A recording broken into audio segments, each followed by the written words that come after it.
জানিস তোর পড়ালেখার পিছনে আমার কত টাকা খরচ হয়? হ্যাঁ বাবা, জানি বলেই তো কম কম পড়ালেখা করে তোমার খরচ কমানোর চেষ্টা করি।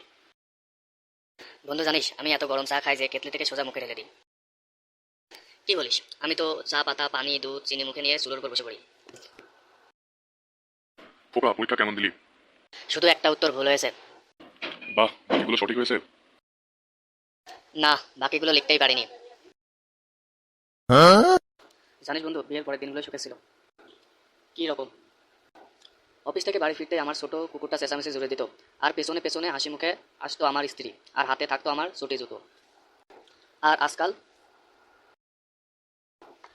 আজকাল বাড়ি ফিরতেই চটি জুতো মুখে আনে আমার কুকুরটা, আর পেছনে চেঁচাতে চেঁচাতে আসে আমার স্ত্রী। কি রে, তুই নাকি চোখের ডাক্তারের কাছে গেছিলি? আর বলিস না দোস্ত, ডাক্তার আমার থেকেও অন্ধ। বলিস কি, বুঝলি কিভাবে? দিনে দুপুরে লাইট দিয়ে আমার চোখ দেখে। বল্টু তুই কেমন মেয়ে বিয়ে করবি? যে মেয়ে রান্না করতে পারে, কাপড় কাচতে পারে, ঘর মুছতে পারে, আমি সেরকম মেয়ে বিয়ে করবো।